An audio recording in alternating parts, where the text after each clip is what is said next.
කල්පනාව තියෙන සිහි කල්පනාව තියෙන මිනිසෙක් මේ බණපදයේ හොත් ඒ මිනිසයාගේ ජීවිතයට ඇත්තටම වෙනසක් වෙනවා. මේ ධර්මයේ තුල ඒ වගේ ශක්තියක් තියෙනවා. මේ ධර්මයේ තුල පිහිට තවමත් තියෙනවා. ඒ නිසා ඉස්සෙල්ලාම මම ඔබටයි මේ ධර්ම දේශනාව මේ මොහොතේ කරන්නේ.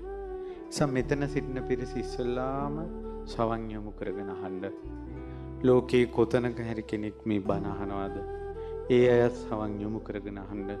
ඔබේ ජීවිතේට විශාල යහපතක් මේ මොහොතේ සිද්ධ වෙන්නේ. මේ පින්වතුන් අහලා තියෙන බණ අනුව කල්පනා කරන්න. මේ ගෙවාගෙන ආපු සංසාරේ අපිට ආරම්භක කෙලවරක් නැහැ. බුදුරජාණන් වහන්සේ වදාලා අනමතග්ගෝ යම් භික්ඛවේ සංසාරෝ පුබ්බා කෝටින පඤ්ඤායති. මේ සංසාරේ ආරම්භක කෙලවරක් පේන්නේ. අම්මා නොවිච්ච කෙනෙක් නැහැ. තව මොන අම්මලාද ආයේ පතන්නේ අපි? තාත්තා නොවිච්ච කෙනෙක් නැහැ. තවත් කුමන තාත්තලාද පතන්නේ? ස්වාමියා නොවිච්ච කෙනෙක්, බිරිඳ නොවිච්ච කෙනෙක් නැහැ. තවත් මොන බවලතුන්ද පතන්නේ? තවත් මොන හිමිවරුන්ද පතන්නේ? දුව නොවිච්ච කෙනෙක් නැහැ. පුතා නොවිච්ච කෙනෙක් නැහැ.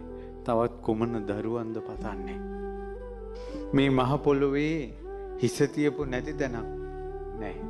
තව මොන ඉඩමක්ද පතන්නේ?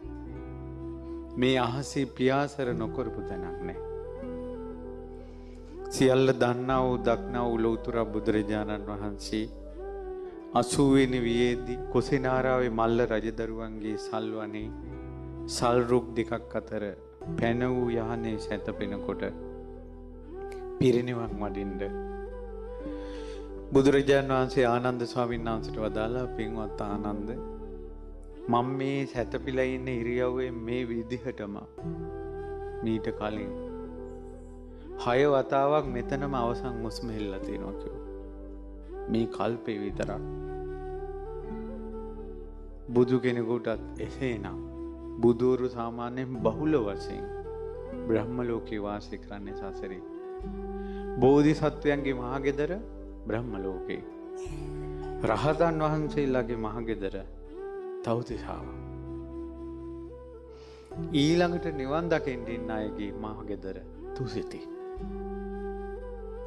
සසරේ යන අයගේ මහගෙදර සතර අපාය.